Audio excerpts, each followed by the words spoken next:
katakan amin, haleluya. Salam Bapak Ibu Saudara yang dikasihi oleh Tuhan. Senang sekali hari ini kita bisa berjumpa lagi dalam kasih Tuhan, dan sekali lagi kalau hari ini kami masih diizinkan untuk bisa menjalani hidup ini, menjalankan tugas panggilan ini semata-mata karena kasih karunia Tuhan.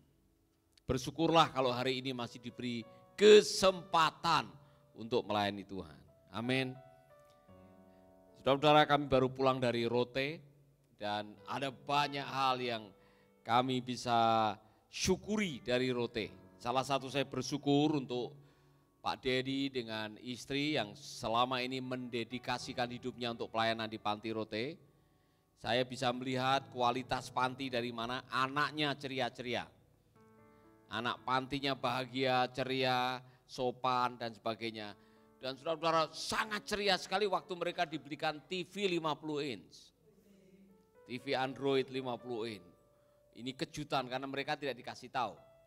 Jadi pada waktu TV datang, woi langsung mereka pada senangnya bukan main. Saudara-saudara, kemudian waktu TV di setel semua duduk semua gini. Luar biasa. Yang lebih senang lagi Ibu Yeye, ya kan? Karena Ibu Yeye melihat mereka senang luar biasa dan saya bisa menyaksikan kayak seperti ada sesuatu yang luar biasa karena bertahun-tahun pengen ke Rote tidak pernah kesampaian. Ternyata saudara-saudara yang kita bayangkan nanti ada ombak di apa itu namanya itu? Pukuafu itu ya. Yang ditakuti banyak orang karena sering ada kapal tenggelam situ kan.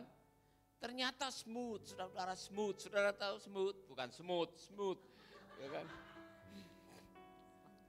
Lancar, tenang, kita naik ya dengan tamu-tamu yang di kelas VIP, duduk tenang seperti di pesawat. Luar biasa. Dan kami menikmati perjalanan ini disambut oleh saudara-saudara kita yang ada di sana dan luar biasa. Dan selama kami berada di Rote ada hal-hal yang tidak pernah kami bayangkan yang terjadi, hal yang lebih besar yang Tuhan akan kerjakan. Dan demikian juga waktu disambut oleh anak-anak PAUD. Jadi ada 90-an anak-anak PAUD yang bergabung dari 3 PAUD. Kami datang disambut dengan tarian, mereka menyanyi. Saudara-saudara, anak-anak itu betul-betul menghargai. Jadi mereka pakai baju daerah Rote dengan topi yang dari selfie. Yang lontar tuh ya. Woi, ganteng-ganteng, gagah-gagah anak-anak senang sekali. Mereka sangat menghargai partnership apa yang kita lakukan. Jadi saya mau menyalami saudara-saudara semuanya. I just want to say to my brother Ron Harris, you're watching right now. You have a greeting from Pak Roni and 2 crew of the radio Suara Malole in Rote. And for 19 years, Radio Suara Malole in Rote has been making impact for the people in Rote. Everywhere I go, I met people, oh you are on the radio. I heard your voice on the radio. I heard your teaching on the radio. So Brother Ron Harris, thank you very much for your support for Radio Rote. Tuhan memberkati. Ini Pak Ron Harris nonton dari Dallas, dari Amerika Serikat. Dan dia yang terkesan sekali saudara-saudara karena Pak Ron Harris ini pernah datang ke Rote waktu kami bawa transmitter, kemudian kami install radio, kemudian siaran. Pada waktu kami mau pulang, kami haus. Kemudian ada orang yang baru turun dari pohon lontar bawa jus, tua. Ya, kemudian kita minta, ya kan? Pada waktu kita minta, boleh enggak minta gitu. Ibu yang ada di situ bilang, setiap orang pasti haus. Nah, kata-kata itu dipakai oleh Pak Ron Harris di mana saja dia pergi, bahwa setiap orang haus. Maka setiap orang harus ditolong. Dan ada mujizat yang luar biasa waktu itu. Tiba-tiba pesawat yang kami tumpangi tidak jadi, atau perahu yang kami tumpangi, kapal feri yang kami tumpangi batal. Pada hari itu dia harus kembali ke Amerika. Akhirnya saudara? Kami charter pesawat angkatan udara. Luar biasa, pengalaman yang tidak pernah kami lupakan.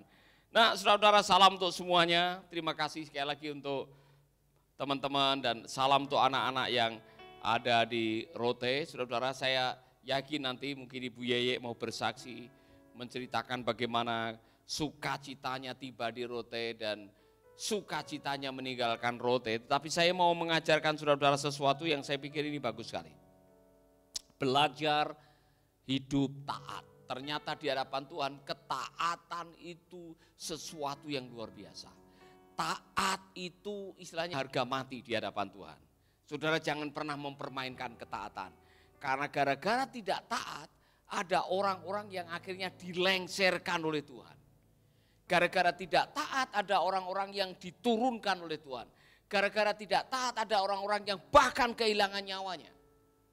Ketaatan di hadapan Tuhan tidak main-main, saudara-saudara. Nah, kalau saudara belajar mengenai ketaatan dalam bahasa Inggris, faithfulness. Semua bilang faithfulness. Tahu faithfulness? Faithful.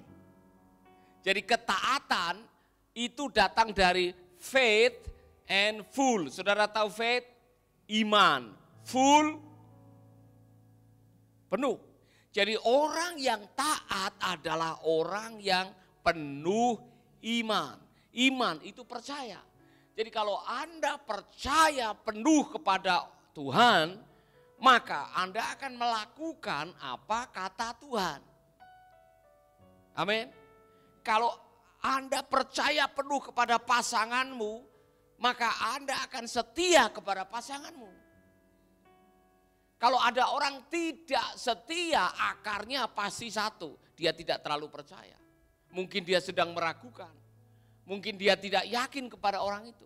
Ya kan?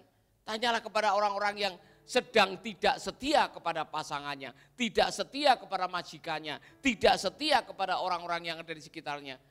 Pasti karena ada keraguan. Saudara-saudara, ketika Anda punya keraguan, Anda akan bermasalah dalam hidup ini. Mari kita akan melihat seorang raja yang baru diangkat, ditabiskan dalam hitungan beberapa tahun, dia dilengserkan oleh Tuhan. Walaupun dia memerintah, tapi sebetulnya dia sudah bukan raja yang ditentukan oleh Tuhan. Karena Tuhan sudah memilih orang lain. 1 Samuel 15. Kalau saudara membaca 1 Samuel 15, ini belajar yang luar biasa untuk para pemimpin, termasuk saya. Mari kita akan belajar sesuatu yang penting. Berkatalah Samuel kepada Saul. Saudara tahu Saul? Orang paling ganteng pada waktu itu di Israel. Ya kan? Orang paling gagah, badannya atletis, dia seorang pemimpin yang pinter, nanti kita melihat. Dia pinter mengatur strategi, dia pinter memobilisasi orang, tetapi dia punya masalah. Berkatalah Samuel kepada Saul, aku telah diutus oleh Tuhan untuk mengurapi engkau menjadi raja atas Israel, umatnya. Oleh sebab itu dengarkanlah bunyi firman Tuhan. Semua bilang dengarkanlah bunyi firman Tuhan. Ulangi lagi. Mengapa Samuel minta Saul untuk mendengar? Samuel sudah tahu siapa Saul. Saudara-saudara, beginilah firman Tuhan semesta alam, aku akan membalas apa yang dilakukan orang Amalek kepada orang Israel. Karena orang Amalek menghalang-halangi mereka ketika orang Israel pergi dari Mesir. Jadi, pergilah sekarang, kalahkanlah orang Amalek, tumpaslah segala yang ada padanya, dan janganlah ada belas kasihan kepadanya. Bunuhlah semuanya, laki-laki maupun perempuan, kanak-kanak maupun anak-anak yang menyusu, lembu maupun domba, untuk unta maupun keledai. Lalu Saul memanggil rakyat, berkumpul dan memeriksa barisan mereka di Telaim. Ada 200.000 orang pasukan, ini saudara-saudara luar biasa. Saul bisa mengumpulkan 200.000 tentara pasukannya, berjalan kaki dan 10.000 orang Yehuda. Setelah Saul sampai ke kota orang Amalek, disuruhnyalah orang-orang menghadang di lembah. Berkatalah Saul kepada orang Keni, berangkatlah menjauhlah, pergilah dari tengah-tengah orang Amalek, supaya jangan kulenyapkan kamu bersama-sama dengan mereka. Sampai di sini Saul masih taat. Sampai di sini dia taat. Dia hanya disuruh membunuh orang Amalek. Orang Keni tidak minta untuk dibunuh. Jadi sampai di sini masih taat. Kemudian, bukankah kamu telah menunjukkan persahabatanmu kepada semua orang Israel ketika mereka pergi dari Mesir? Makanya orang Keni diselamatkan. Sesudah itu menjauhlah orang Keni dari tengah-tengah orang Amalek. Lalu Saul memukul kalah orang Amalek mulai dari Hawilah sampai ke Syur yang di sebelah timur Mesir. Nah, perhatikan ayat 8. Agag, raja orang Amalek yang ditangkapnya hidup-hidup, tetapi segenap rakyatnya ditumpasnya dengan mata pedang. Tetapi Saul dan rakyat itu menyelamatkan Agag dan kambing domba dan lembu-lembu yang terbaik dan tambun, pula anak domba dan segala yang berharga. Tidak mau mereka menumpas semuanya itu, tetapi segala hewan yang tidak berharga dan yang buruk, itulah yang ditumpas mereka. Lalu datanglah firman Tuhan kepada Samuel demikian. Aku, apa nih saudara-saudara? Aku menyesal. Karena aku telah menjadikan Saul raja, sebab ia telah berbalik daripada aku dan tidak melaksanakan firmanku. Maka sakit hatilah Samuel dan ia berseru-seru kepada Tuhan semalam-malaman. Lalu Samuel bangun pagi-pagi untuk bertemu dengan Saul. Tetapi diberitahukanlah kepada Samuel demikian. Saul telah ke Karmel tadi dan telah didirikannya baginya suatu tanda peringatan. Kemudian ia berbalik dan mengambil jurusan ke Gilgal. Ketika Samuel sampai kepada Saul, berkatalah Saul kepadanya, diberkatilah kiranya engkau oleh Tuhan. Aku telah melaksanakan firman Tuhan. Apa kata Saul? Apa kata Saul? Dia bilang apa? Aku telah melaksanakan firman Tuhan. Di pandangannya dia.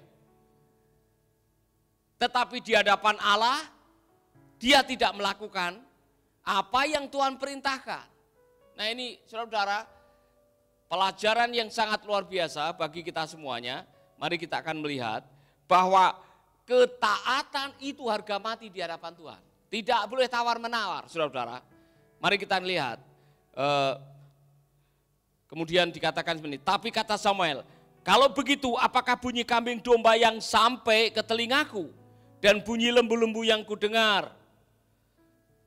Jawab Saul, semuanya itu dibawa daripada orang Amalek, sebab rakyat menyelamatkannya kambing domba dan lembu-lembu yang terbaik dengan maksud untuk mempersembahkan korban kepada Tuhan. Saudara percaya ucapannya dia? Saudara percaya bahwa Saul mengatakan, oh Tuhan Nabi, itu rakyat itu tentara saya yang bawa, ya kan? Tentara saya yang menyelamatkan, dan itu satu-satunya untuk apa? Nanti kami akan persembahkan kepada Tuhan. Saudara percaya apa yang dia katakan? Saul memutar, berusaha untuk memberikan alasan supaya ketidaktaatannya dianggap sebagai ketaatan. Pelajaran nomor 1, di hadapan Tuhan, ketaatan itu harga mati. Tulis baik-baik, saudara. Di hadapan Tuhan yang namanya ketaatan itu sangat berharga. Kesetiaan itu tidak bisa ditukar dengan yang lain. Sabaslah hambaku yang baik dan setia. Jadi jangan pernah bermain-main dengan yang namanya kesetiaan di hadapan Tuhan. Saudara, ini pelajaran bagi kita semua. At the end of the days, di ujung kehidupan kita, yang paling berkenan di hadapan Tuhan adalah iman. Ingat baik-baik, tidak mungkin kita menyenangkan Tuhan tanpa iman. Tidak mungkin kita menyenangkan Tuhan. Without faith, it is impossible to please God. Mengapa? Karena iman itulah yang memproduksi ketaatan.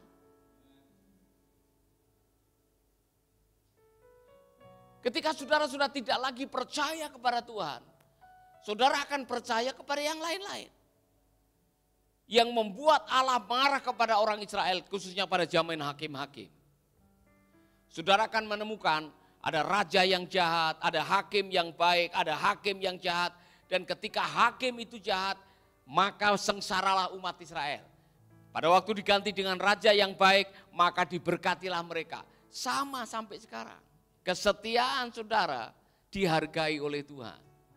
Jadi jangan macam-macam dengan kesetiaan. Amin.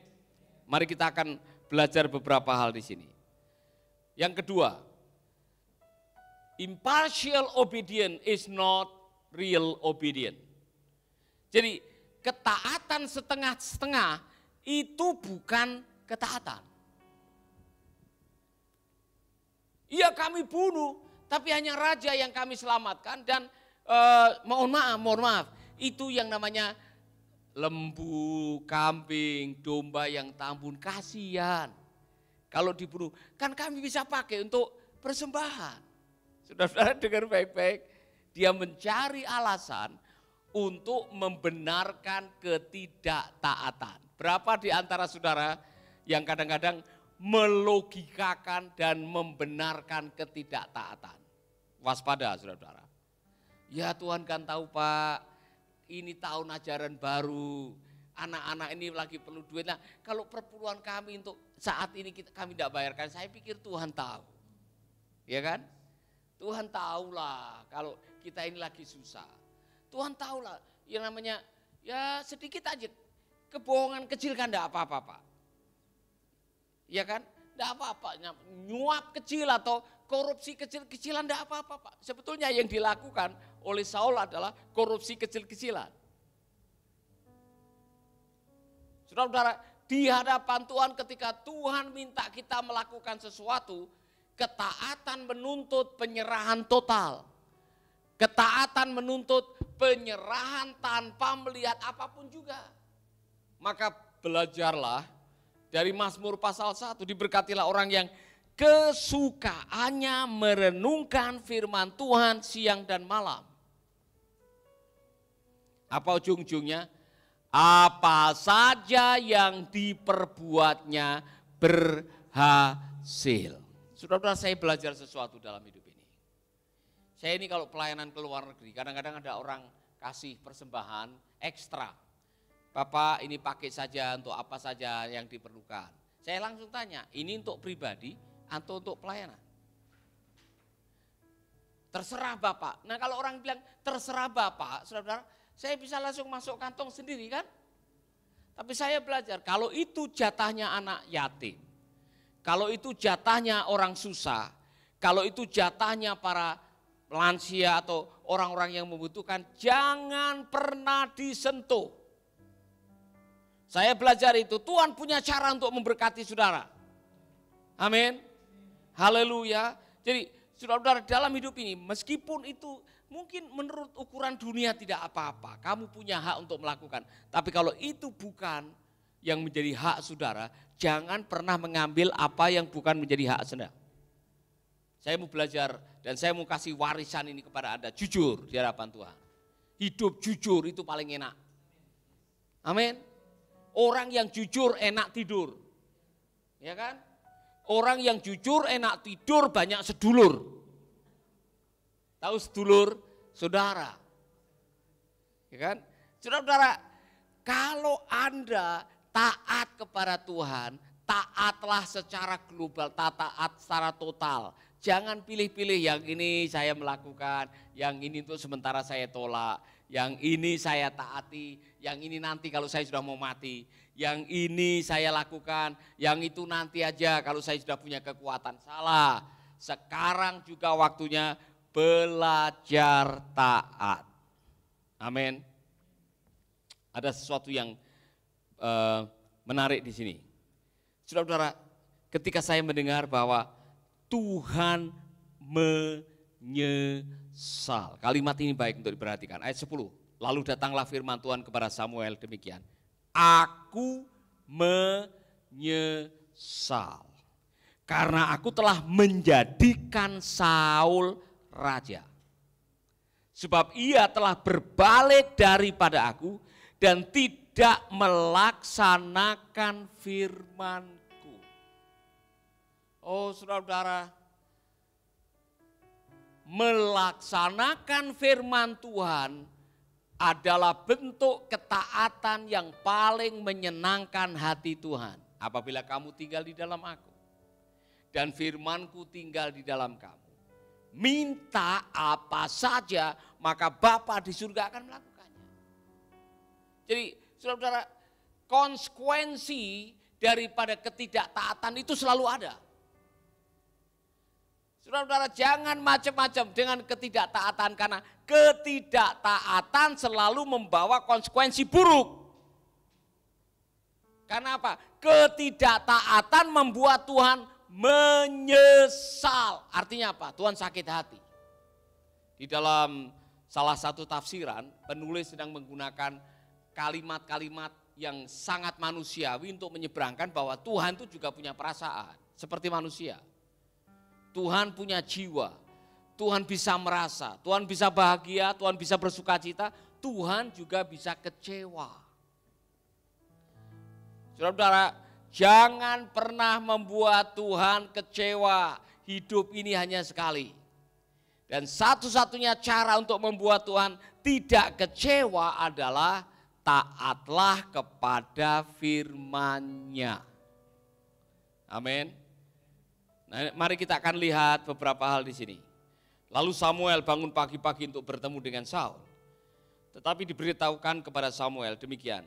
Saul telah ke Karmel tadi dan telah didirikannya baginya suatu tanda peringatan. Kemudian ia berbalik dan mengambil jurusan ke Gilgal. Saudara-saudara, Saul ingin terlihat hebat.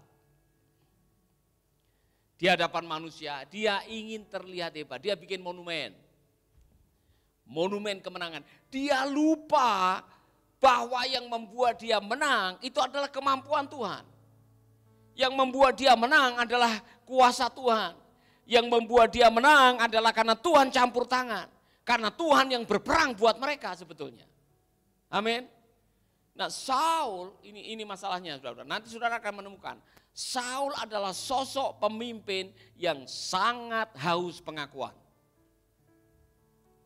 Dia haus untuk dihargai. Dia haus untuk diakui. Dia haus untuk mendapatkan nama, ketenaran. Ingat baik-baik.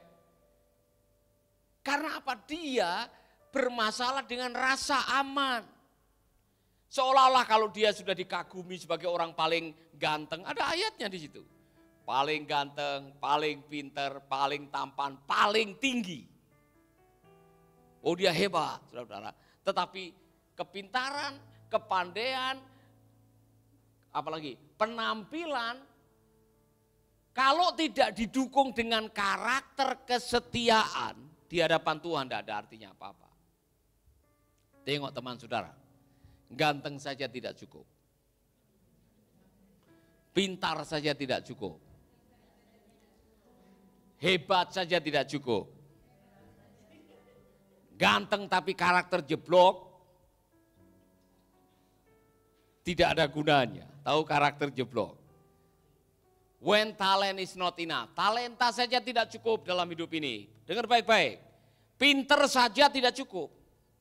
Ganteng atau cantik saja tidak cukup. Di hadapan Tuhan bukan soal ganteng, bukan soal cantik, bukan soal pintar atau bodoh. Soal ketaatan. Yang diberitakan oleh Tuhan adalah hidup taat. Amin. Jadi Yurhan, jangan sombong kau orang paling ganteng dari Niku Boti. Amin. Masih ada Nixon. Ya kan?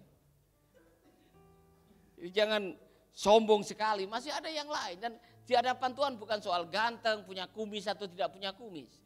Soal taat atau tidak taat, itu yang penting. Mari kita lihat. Ketika Samuel sampai kepada Saul, berkatalah Saul kepadanya, diberkatilah kiranya engkau oleh Tuhan.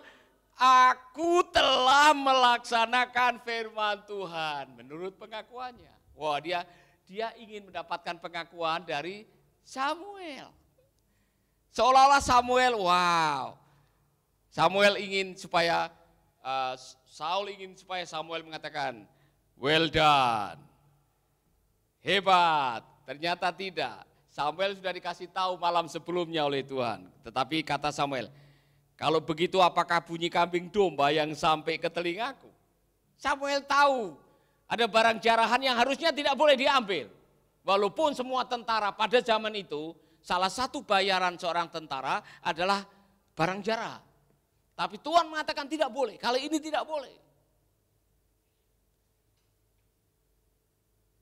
Kemudian dikatakan seperti ini, semuanya itu dibawa daripada orang Amalek. Sebab rakyat menyelamatkan kambing domba dan lembu-lembu yang terbaik dengan maksud untuk mempersembahkan korban kepada Tuhan Allahmu. Tetapi selebihnya telah kami tumpas, selebihnya kami tumpas. Lalu kata Samuel kepada Saul, sudahlah, aku akan memberitahukan kepadamu apa yang difirmankan Tuhan kepadaku tadi malam. Kata Saul kepadanya, katakanlah. Sesudah itu berkatalah Samuel, bukankah engkau walaupun engkau kecil pada pemandanganmu sendiri telah menjadi kepala atas suku Israel? Dan bukankah Tuhan telah mengurapi engkau menjadi raja atas Israel? Tuhan telah menyuruh engkau pergi dengan pesan, pergilah tumpaslah orang-orang berdosa itu, yakni orang Amalek. Pergilah melawan mereka sampai engkau membinasakan mereka. Mengapa engkau tidak mendengarkan suara Tuhan? Mengapa engkau tidak mendengarkan firman Tuhan? Dan resikonya apa? Mengapa engkau mengambil jarahan dan melakukan apa yang jahat di mata Tuhan? Lalu kata Saul kepada Samuel, aku memang mendengarkan suara Tuhan dan mengikuti jalan yang telah disuruh Tuhan kepadaku. Dan aku membawa Agag raja orang Amalek, tetapi orang Amalek itu sendiri telah aku tumpas. Tuhan bilang semua. Nah, ada tafsiran yang mengatakan Saul dengan Agag ini ada kongsi-kongsian. Dan untuk menghargai Agag, dia menyelamatkan. Tapi gara-gara dia menyelamatkan Agag, tentara mengambil barang jarahan.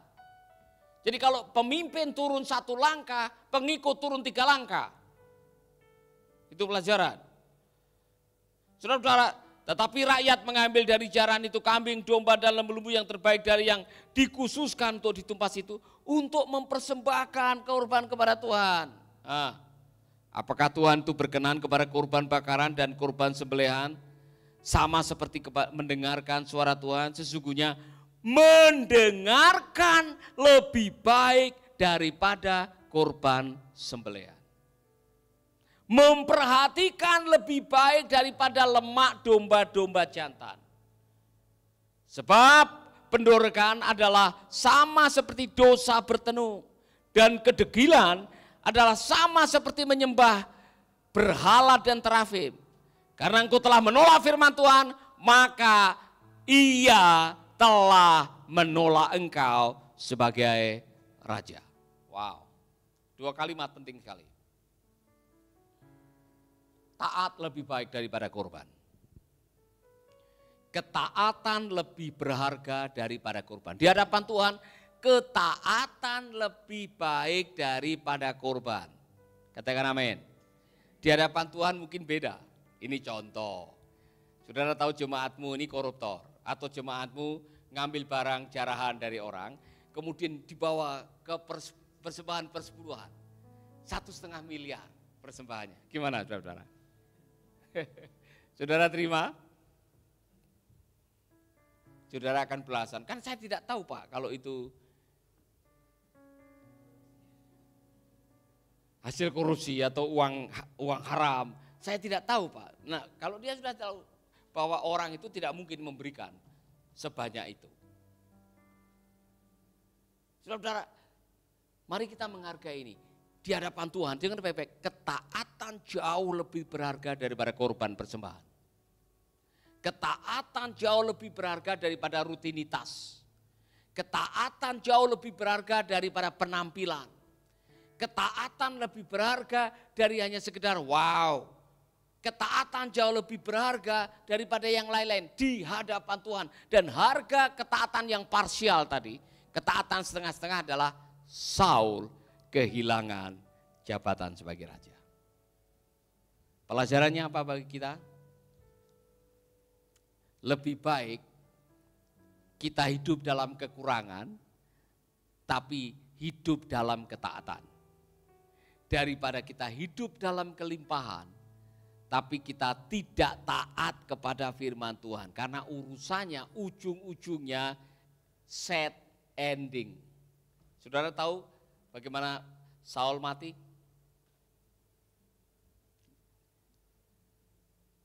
Ada yang bilang dia mati bunuh diri. Ya, dia menancapkan dirinya ke tombak, ya kan? Atau ke pedang. Saudara-saudara, saya mau mengatakan kepada Anda semuanya, di akhir kehidupan diberkatilah orang yang taat. Karena itulah yang diperhitungkan di dalam kekekalan. Taat. Saya mau bicara kepada saudara-saudara, ini benar dalam hubungannya dengan Tuhan, ini benar dalam hubungannya dengan pekerjaan, ini benar dalam hubungannya dengan pernikahan. Anda, saya mau mengatakan ini, percuma Anda melayani Tuhan dengan penampilan yang hebat luar biasa, tetapi Anda sedang melakukan ketidaktaatan. Semua akan disingkapkan oleh Tuhan. Jangan macam-macam soal ini, saudara-saudara. Apa yang tersembunyi di hadapan manusia, apa yang kau sembunyikan di hati manusia, suatu saat akan disingkapkan oleh Tuhan. Lambat atau cepat, ketaatan atau ketidaktaatan itu akan kelihatan. Amin. Haleluya. Tengok teman saudara, taat saja. Taat saja, karena yang menghargai ketaatan itu Tuhan, dan yang tidak menghargai ketaatan itu akan menerima hukuman dari Tuhan. Jangan macam-macam soal hal ini, saudara. Saya sudah belajar dan saya terus akan belajar. Be faithful. Amin. Nah, kalau itu benar dalam Tuhan, itu benar dalam hubungan sesama. Suami-suami, taatilah hukum firman Tuhan mengenai pernikahan. Apa kata Tuhan? Aku membenci pengkhianatan, aku membenci perceraian, aku membenci kekerasan dalam rumah tangga. Tuhan mengatakan itu dalam kitab Maleakhi. Jangan lawan itu, saudara. Amin. Setia. Setia. Dalam pekerjaan, apapun yang kau jumpai dengan tanganmu, lakukanlah seolah-olah untuk Tuhan. Karena yang kasih kamu hidup hari ini itu Tuhan. Yang masih memberikan kesempatan buat Anda untuk bekerja, cari nafkah itu Tuhan. Maka lakukanlah apa yang ada di depan mata untuk Tuhan, bukan untuk bos saudara.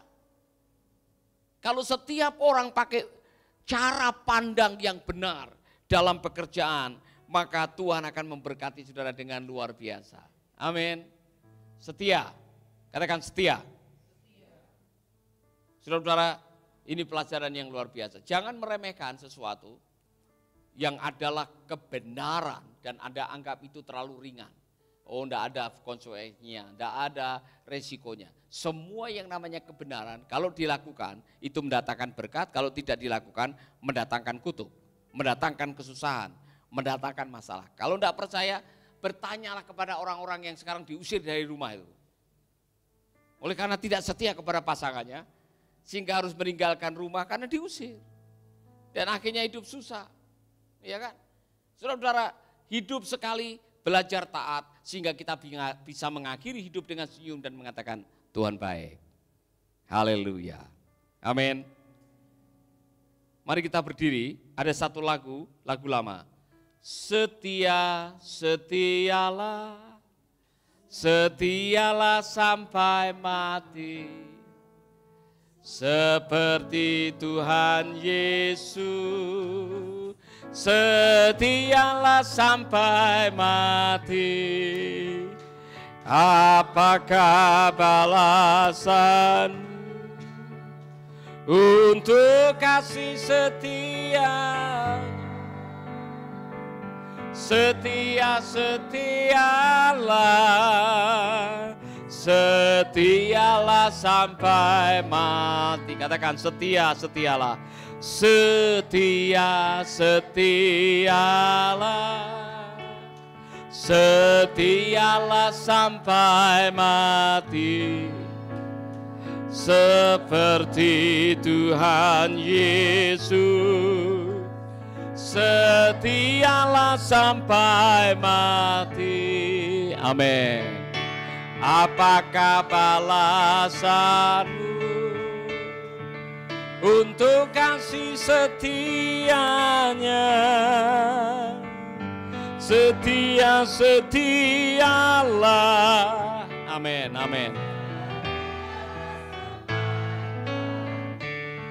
Kabar baik buat Anda yang tidak setia nih. Yang lagi nonton mungkin saudara sedang tidak setia kepada Tuhan.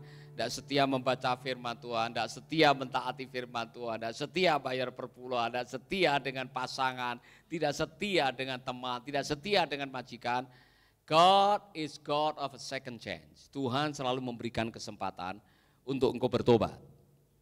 Yang tidak setia sekarang bertobat. Apakah aku tidak setia dengan Tuhan, dengan pasangan?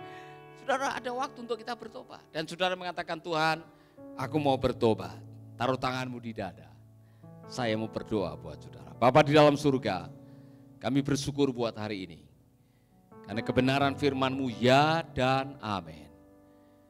Kalau ada di antara kami yang sedang tidak setia kepada pernikahan, tidak setia kepada pasangan, tidak setia kepada Tuhan, tidak setia dengan teman, tidak setia menjalankan firman Tuhan, ampuni kami bertobat, dan kami mau menjadi orang yang setia.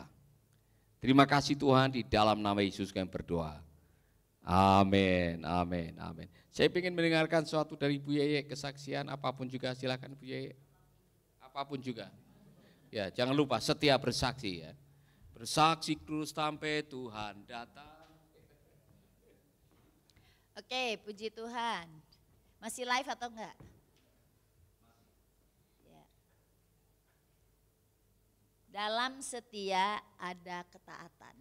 Setuju enggak? Orang-orang yang taat adalah orang-orang yang setia. Dia setia kepada Tuhan, dia setia kepada siapa yang harus dia setia. Misalnya suami istri, istri suami, dan lain-lain. Setia, taat adalah tidak ada alasan, titik. Itu terjadi sama saya. Setiap kali Pak Paulus mau keluar, mau pelayanan, ke mission trip atau kemana, saya selalu pikir saya nggak mau ikut. Capek, saya nggak suka traveling, tapi saya suka tiba di tempat itu gitu loh. Jadi aneh, nggak mau naik transportasinya, tapi mau tiba-tiba jadi. Ya udah, kalau begitu Tuhan bilang jadi aja jin, toeng gitu langsung sampai di sana. Apalagi kalau ke Amerika atau Amerika paling parah ya, itu paling capek banget. Karena kita nggak ke satu tempat. Kalau kita dari Indonesia ke Amerika turun di LA terus selesai itu enak banget. Turun di LA kemudian kita ke sini, ke kota A, habis kota A kota B, 3 hari pindah, 2 hari pindah. Itu capek ngejar-ngejar pesawat ya kan. Jadi saya bilang kalau traveling saya selalu bilang saya nggak ikut. Pak Paulus selalu bilang ikut nggak. Lah kalau saya ikut itu berarti dia sudah beli tiket. Tanpa konfirmasi. Jadi waktu udah mau dekat dia bilang saya udah beli tiket loh. Lah kalau dia sudah bilang beli tiket, saya terpaksa harus ikut karena kan mahal tiketnya, ya. Jadi saya belajar taat. Sering kali bukan Pak Paulus aja yang kasih tahu, tapi kadang-kadang Tuhan sudah mau jalan tiba-tiba saya bilang saya mau ikut. Saya mau ikut kayak seperti ada dorongan harus ikut karena ada sesuatu yang akan Tuhan lakukan melalui saya gitu ya. Dalam perjalanan ini pasti ada tujuan. Di dalam ketaatan kita kepada Tuhan kita bisa melihat jiwa. Kita bisa melihat apa yang Tuhan mau dari ketaatan kita. Itu pasti tuh. Jadi kalau saudara mendengarkan suara Tuhan, suruh apa, buat apa, lakukan aja. Lakukan saja, tidak usah belajar atau berusaha untuk mengerti. Kenapa ya saya harus melakukan ini, kenapa ya saya harus melakukan itu, nggak perlu. Kemarin Ibu Bethany dari Arizona dia bilang, saya nggak tahu ya dalam perjalanan mau ke airport dia bilang, saya nggak tahu ya hanya satu bahasa, satu kalimat yang Tuhan taruh dalam hati saya adalah just do it katanya, just do it. Lakukan saja, lakukan saja. Nah saya juga mendapatkan itu, waktu dia sharing tentang lakukan saja justru nggak buat dia, padahal dia lagi sharing. Kayaknya di Bali ini Tuhan bicara kepada saya just do it. Itu nempel di otak saya, nempel di hati saya. Saya bilang begini, just do it, ya lakukan saja, lakukan. Ya kita lakukan saja. Jadi apapun di dalam ketaatan itu saya merasa seperti apapun yang dikatakan kepada Tuhan, lakukan saja, jangan coba untuk mengerti. Tetapi saudara ada mujizat, saudara akan mengerti setelah saudara jadi atau saudara pergi, saudara melakukannya, maka kita mengerti. Tapi waktu Tuhan lagi suruh nggak usah ngerti. Itu apa yang saya lakukan sebagai pemimpin kepada anak-anak, kepada SPPT, kepada staff. Saya bilang kalau dengan saya jangan ngelawan ya. Jangan pakai alasan ya. Kenapa? Karena nggak perlu mengerti saudara sedang melakukan apa. Karena saya tahu bahwa apa yang saya katakan itu ada purpose-nya. Ada tujuannya, nggak sembarangan loh. Nggak sembarangan, itu sebabnya saya bilang kalau orang yang kerja di rumah saya, kemudian dia tidak setia, dia nggak akan berhasil di mana-mana. Karena saya tahu purpose, saya tahu tujuan akhir kenapa saudara harus melakukan itu. Itu sama seperti Tuhan.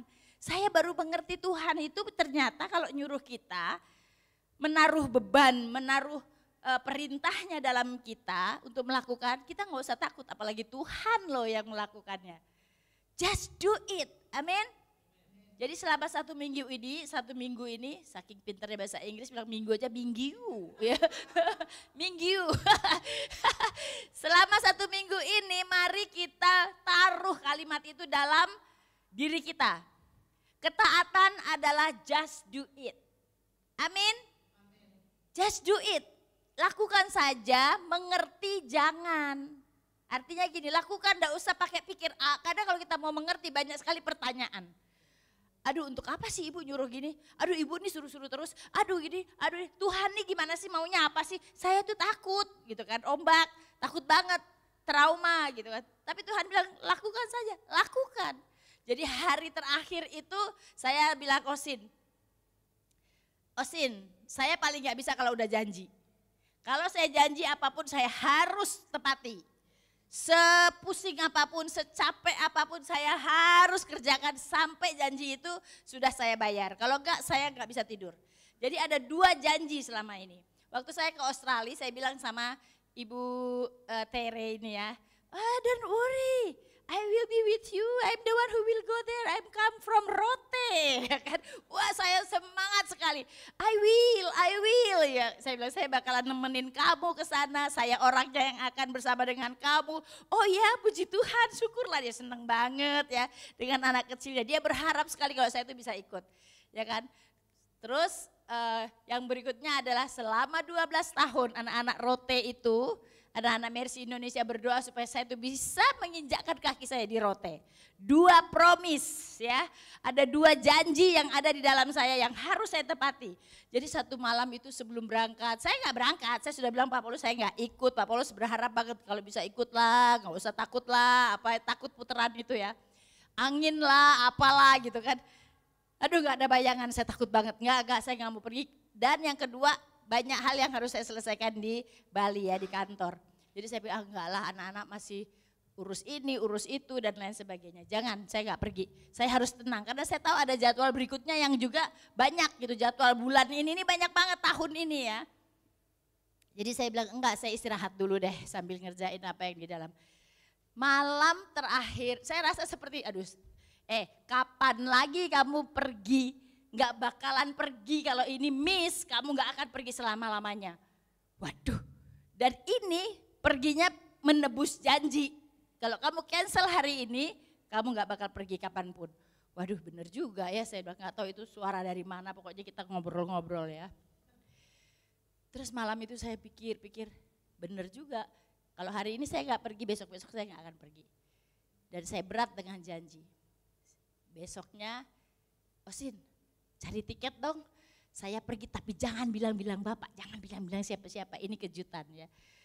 Kenapa kejutan? Karena saya takut saya nggak jadi pergi gitu loh, jadi jangan bilang-bilang. Kemudian Osin cari, bener, Osin bilang tiket sudah ada, semua udah 1 pesawat, iya 1 pesawat. Waduh kayaknya saya mau batal, mau nggak jadi nih. Saya tapi Osin sudah beli tiket. Jadi kelemahan saya adalah kalau sudah beli tiket harus pergi, walaupun perginya gemeter ya.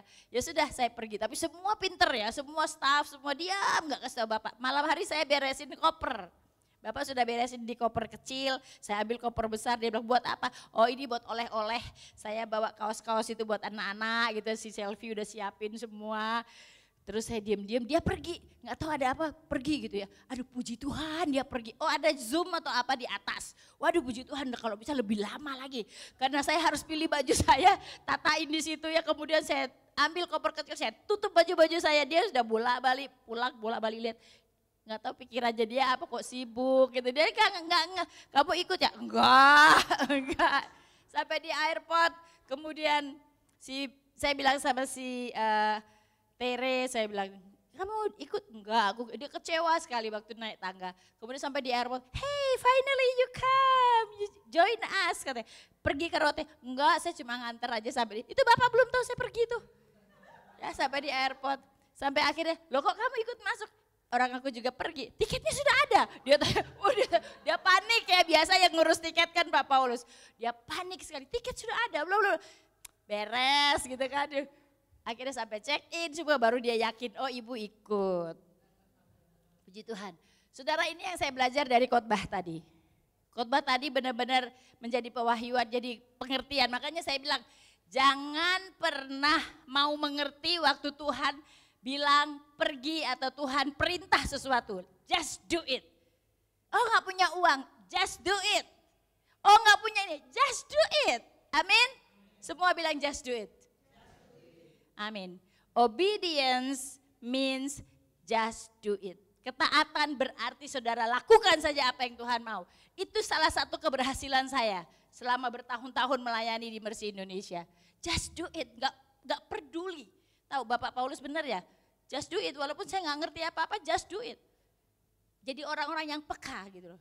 Kemudian sampai di Rote, saya di boat itu ya, di fast boat ya, perahu cepat itu si Dedi baru percaya, ih mami datang.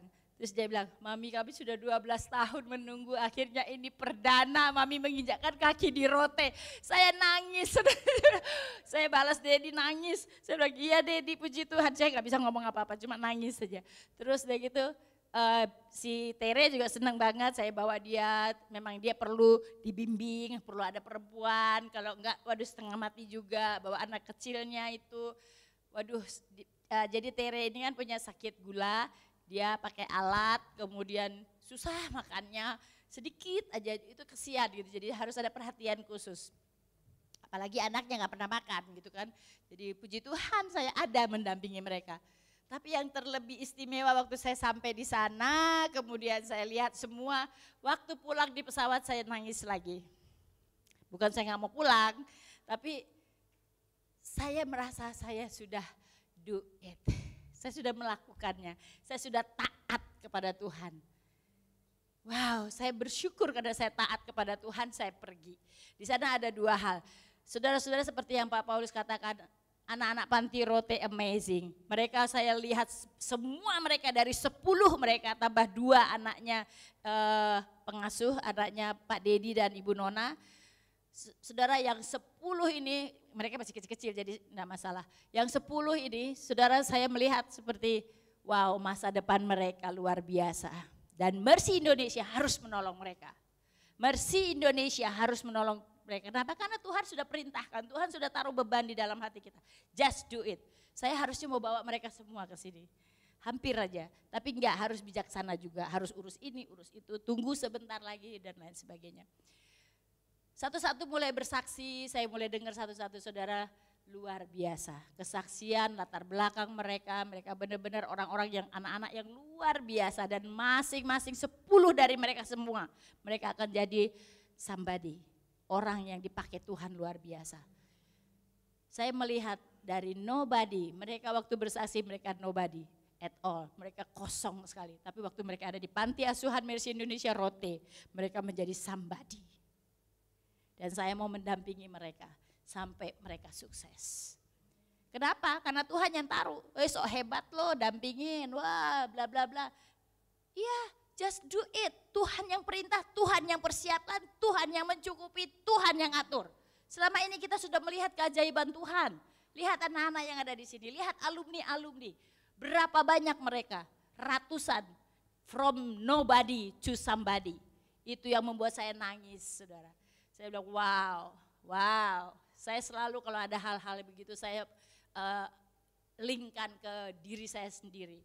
Anak-anak itu bersaksi mereka tidak kenal mama papanya, mereka betul-betul anak-anak yatim piatu, anak-anak yang sebetulnya tidak ada harapan. Mereka bilang sama saya, apapun dalam kesaksian mereka, satu-satu itu ya, Rata-rata mereka saya lihat benar seperti yang mereka saksikan. Kami di sini kami tidak punya apa-apa. Saya bilang sama mereka, kenapa kalian enggak minta?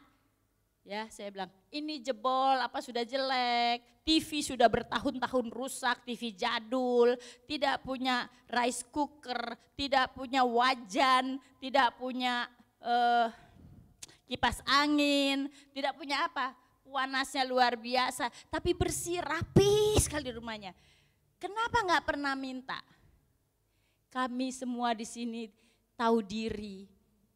Kami tidak minta karena kami tahu diri, kami belajar mandiri. Luar biasa saudara.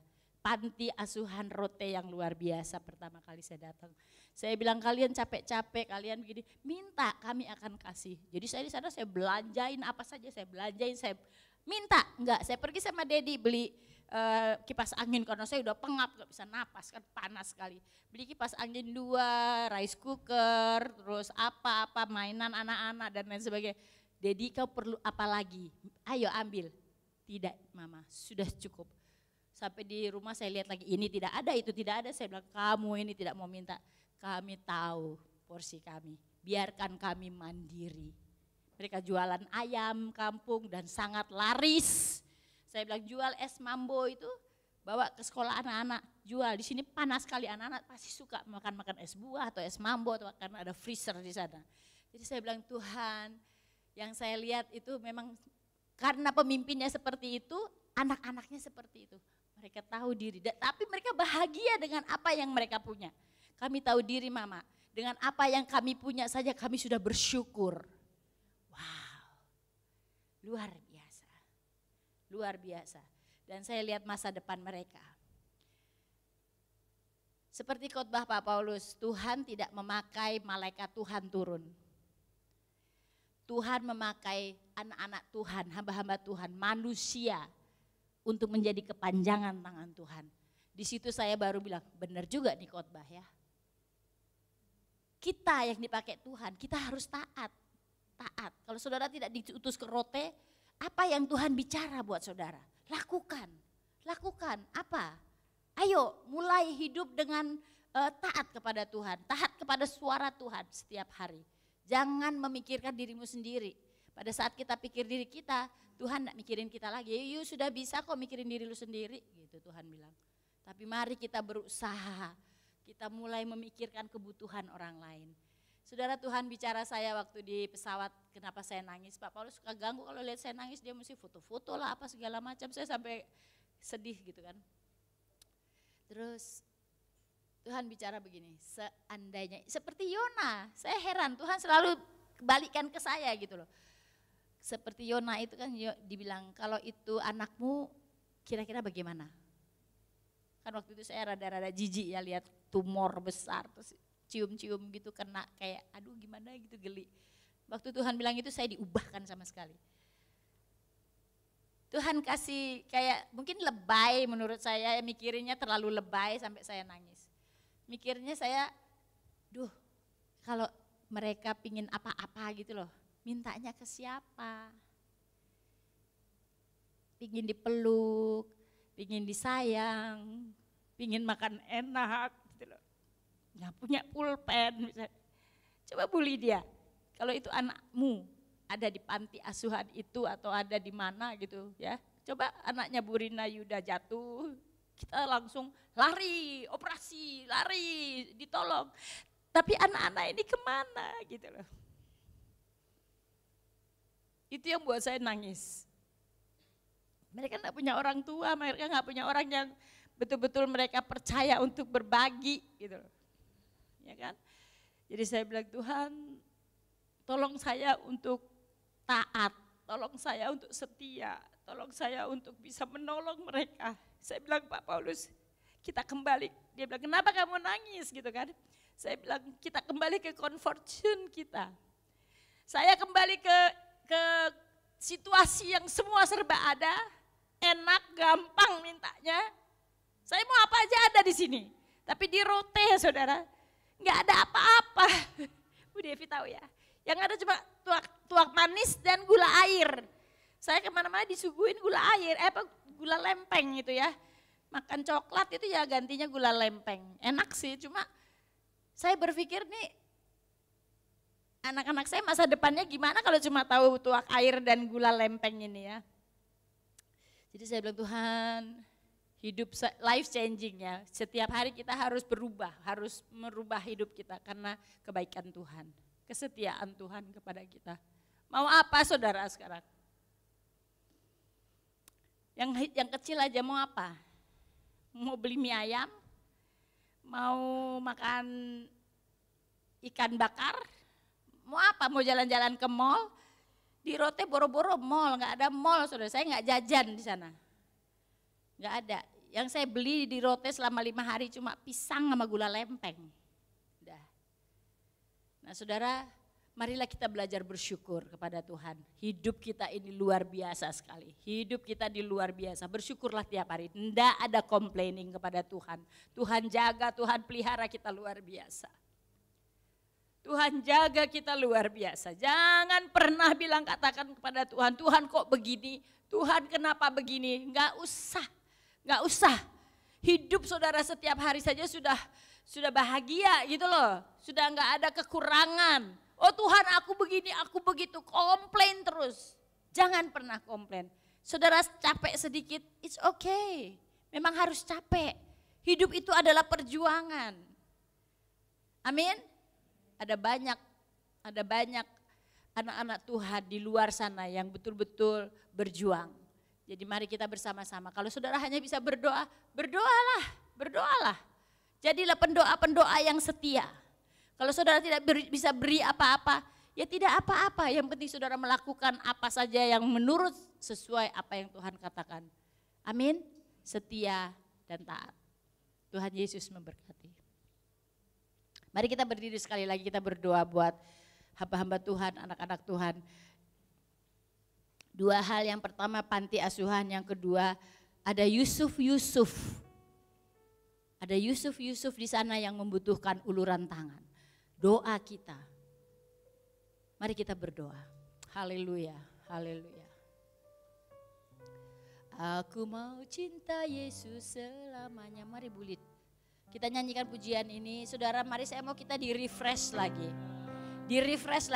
Disegarkan kembali. Bahwa kita adalah anak-anak Tuhan, hamba-hamba Tuhan.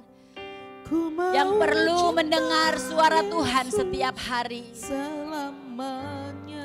Terima kasih Tuhan. Meskipun badai silih berganti dalam hidupku. Ku mau cinta Yesus. tetap cinta Haleluya, Yesus haleluya. Mari saudara-saudara kita datang kepada Tuhan. Ya Abba, Rasakan jamahan Tuhan memperbaharui hidupmu. ini aku Kalau selama ini saudara kita kurang bersyukur kepada Tuhan, layak naikkan syukurmu kepada Tuhan pagi ini. Minta Tuhan menjamah hatimu. Katakan terima kasih Tuhan, terima kasih Tuhan. Bapa, Haleluya, haleluya, haleluya. pakailah sesuai dengan Terima kasih Tuhan. rencanamu. Ku mau cinta Yesus. Ku mau cinta Yesus. Ku mau cinta Yesus dalam segala selamanya. keadaan Tuhan. Apapun yang aku lakukan, apapun yang aku alami. Tuhan, biarlah kami tetap setia kepadamu. Haleluya. Meskipun badai Haleluya. Terima kasih buat penjagaanmu Tuhan. Perlindunganmu Yesus. tetap cinta. Terima kasih buat berkat-berkat Tuhan atas hidup dan keluarga kami. Ya Aba, ya Bapa. Ya Abba, Bapa, ini aku anakmu. Layakkanlah seluruh hidupku. Nyanyikan lagu ini sebagai doamu kepada Tuhan. Haleluya, haleluya. Jamah kami Tuhan. pakailah Sesuai dengan rencanamu. Ya Aba, ya Bapa. Ya Abba, Haleluya. Serahkan segala kekhawatiranmu kepada Tuhan. Serahkan segala ketakutanmu kepada Tuhan. Serahkan semua masa depanmu, anak-anakmu kepada Tuhan. Serahkan pergumulanmu kepada Tuhan. Haleluya, haleluya. Layakkan sesuai dengan rencanamu. Pakailah sesuai dengan rencanamu. Pakailah sesuai dengan Pakailah aku Tuhan sesuai dengan rencanamu. Pakailah Terima sesuai kasih banyak dengan Tuhan. rencanamu. Haleluya. Terima kasih Tuhan. Haleluya. Bapa di dalam surga, kami bersyukur buat pagi hari ini. Kami berterima kasih buat firman-Mu pagi ini ya Bapa. Terima kasih Tuhan, oleh karena Engkau baik. Engkau yang melayani kami, Engkau yang menyertai kami, Engkau yang memberkati kami. Kami bangga memiliki Engkau Tuhan. Hari ini kami melihat keajaiban Tuhan. Ada banyak jiwa-jiwa yang tidak menentu. Ada banyak jiwa-jiwa yang hari ini sedang stres. Ada banyak jiwa yang hari ini desperate Tuhan. Jalan buntu, mereka tidak tahu harus melakukan apa. Tuhan, Engkau menjamah mereka hari ini Tuhan. Aku serahkan suami istri ini ke dalam tangan-Mu Tuhan. Oh Tuhan, Engkau melihat kerinduan mereka. Tuhan, pulihkan mereka di dalam nama Yesus.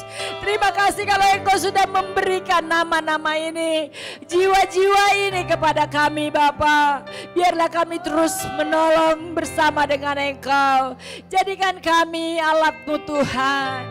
Terima kasih banyak Tuhan. Terima kasih kekuatan ekstra, otoritas Allah, hikmat Tuhan ada dalam kehidupan kami.